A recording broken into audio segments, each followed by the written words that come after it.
اور ان کے خلاف ایک ریفرنس فائل کیا گیا ہے مبینہ طور پر. یہ تمام الزامات اس میں لگائے گئے ہیں کہ جناب انہوں نے اپنی جو آمدن ہے وہ 7 کروڑ روپے ظاہر کی، جبکہ انہوں نے 87 کروڑ روپے کے جو اثاثے جو ہیں، آمدن سے مراد اثاثے، وہ انہوں نے ظاہر نہیں کیے. کہا یہ جاتا ہے کہ وہ مالی طور پر ویسے بھی خاندانی طور پر کافی صاحب جائیداد ہیں. اسلام آباد کے قریب ہی ان کی آبائی علاقہ ہے اور ان کا خاندان کافی عرصے سے پراپرٹی کا یا ہاؤسنگ سوسائٹیز کے بزنس میں ہے. مجھے اس سے کوئی غرض نہیں، لیکن جب ایک جج اپنے اثاثے ظاہر نہ کرے اور اثاثے آمدن سے زیادہ، اور یہاں تک کہا گیا ہے جو شکایت کنندہ ہے اس نے یہاں تک کلیم کیا ہے. اب یہ تو ظاہر ہے اس کی تحقیق کرنا تو اداروں کا کام ہے، سپریم جوڈیشل کاؤنسل کا کام ہے، تو وہ تحقیق کرے گی یہ جو شکایت جس نے کی ہے درست ہے. اگر درست نہیں ہے تو یقیناً قانون کے مطابق اس کو سزا دی جائے. اس میں کلیم یہ کیا گیا ہے کہ 5.5 کروڑ روپے ان کے سفری اخراجات، یعنی جو فارن ٹریول انہوں نے کیا ہے اپنی فیملی کے ساتھ، 5.5 کروڑ روپے انہوں نے اس پر خرچ کیے ہیں. اب ظاہر ہے ٹریول ہسٹری تو ہوتی ہے FIA کے پاس بھی اور دیگر اداروں کے پاس بھی، کوئی بھی سفر کرے. لیکن سوال یہ بھی پیدا ہوتا ہے کہ یہ اگر 2-3 مہینے میں تو یہ سب کچھ نہیں ہوا ہوگا. اگر یہ ماضی میں ہوتا رہا ہے، چلا آتا جا رہا ہے، تو پھر اس وقت یہ ریفرنسز کیوں نہیں فائل کیے گئے؟ اب یہ ریفرنسز کیوں فائل کیے جا رہے ہیں؟ صرف اس لیے کہ انہوں نے عمران خان کے حق میں کوئی فیصلے دیے ہیں، صرف اس لیے کہ انہوں نے عمران خان کو کوئی ریلیف دیا ہے، کوئی بیلز دی ہیں، صرف اس لیے کہ انہوں نے اسٹیبلشمنٹ یا رینجرز یا وزارت داخلہ کے خلاف کوئی بیانات دیے ہیں.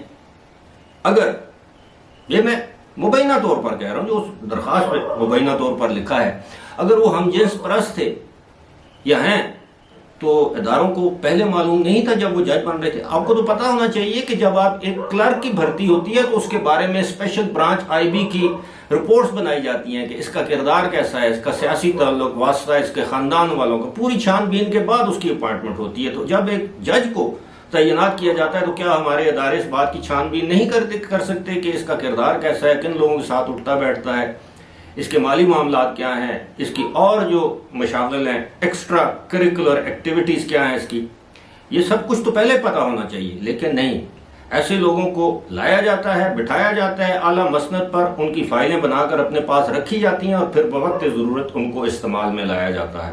میں تو اسے بلیک میلنگ ہی کہوں گا، چاہے وہ کوئی بھی کرے، کسی کی حکومت ہو، کسی کے خلاف ہو.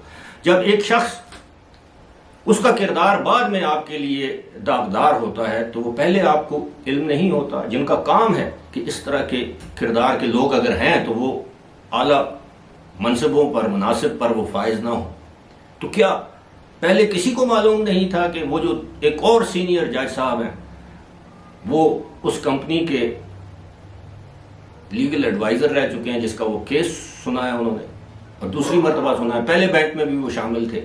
تو یہ پاکستان میں یہ کوئی نئی بات نہیں ہے. بہت کم، مطلب آٹے میں نمک کے برابر ایسے جج صاحبان ہیں جنہیں ہم کہہ سکتے ہیں کہ 100% دیانتدار ایماندار ہوتے ہیں. عام طور پر ہائی کورٹ یا سپریم کورٹ کا جج جو ہوتا ہے وہ ریٹائرمنٹ سے 1 سال پہلے حکومت کو درخواست دے دیتا ہے کہ جی اسلام آباد کے فلاں سیکٹر میں فلاں کارنر پلاٹ جو ہے وہ مجھے الاٹ کیا جائے، یا وہ یہ کہتا ہے کہ جی ریٹائرمنٹ کے بعد مجھے یہ چیزیں چاہیے ہوں گی، یہ سہولیات چاہیے ہوں گی، ان کی منظوری دی جائے. وزارت قانون نے اس کی منظوری دی. ثاقب نثار کے دور میں ہم نے دیکھا کہ انہوں نے ریٹائرمنٹ سے پہلے اپنی ذات کے لیے ایسی مراعات مانگی کہ مجھے ایک فل ٹائم ایک آفیسر دیا جائے، اسسٹنٹ دیا جائے جو گریڈ 16-17 کا ہو، اسٹینوگرافر کے طور پر، پتہ نہیں اور کیا کچھ، بلٹ پروف گاڑیاں، وہ. اب کیا کہیں، یہ ساری چیزیں آپ کے ساتھ شیئر کرنے کا مقصد یہ ہے کہ قوم کو پتہ ہونا چاہیے کہ آج کل ہمارے ملک میں انصاف کی کیا صورتحال. کوئی اربوں پتی ہے، کھربوں پتی ہے، اس کو چند دن میں انصاف مل جاتا ہے. کوئی غریب ہے، وہ بیچارہ کب سے رول رہا ہے سپریم کورٹ میں دھکے کھا کے، پتہ نہیں کہاں سے آتا ہے سپریم کورٹ میں، وکیلوں کی فیسیں کہاں سے دیتا ہے. خاص طور پر میں ان لوگوں کی بات کروں گا جن کے قتل کے مقدمات ہیں، جن کی عمر قید کے مقدمات ہیں، وہ جیلوں میں گل سڑ رہے ہیں. اور ایسا بھی ہوا ہے ہماری سپریم کورٹ نے، ایک شخص کو، یہ ثاقب نثار کے دور میں، باعزت بری کر دیا گیا اور پتہ یہ چلا بعد میں کہ اس کو تو 6 مہینے پہلے پھانسی لگائی جا چکی ہے. اب بتائیں اس بے گناہ اگر وہ اس کو پھانسی لگائی گئی ہے تو اس کے ناحق خون کا حساب کون دے گا؟ یہی جج ہی دیں گے نا۔ لیکن جب ججوں کے کرداروں پر انگلیاں اٹھنی شروع ہو جائیں تو آپ سمجھ لیجئے کہ وہ معاشرے کی تباہی کا آغاز ہے، اور ایسے معاشرے دنیا میں کبھی سروائیو نہیں کر سکتے جن معاشروں میں انصاف کی فراہمی ختم ہو جائے، چاہے وہ جج کریں، ریاست کرے، ریاست اس میں باقاعدہ کی حصے دار بن جاتی ہے، اور جب ریاست اس طرح کے کاموں میں حصے دار بن جائے تو پھر معاشرے انتشار کا شکار ہو جاتے ہیں، پھر معاشرے ہجوم بن جاتے ہیں، قوم نہیں۔ فی الحال مجھے دیجیے اجازت، خدا حافظ۔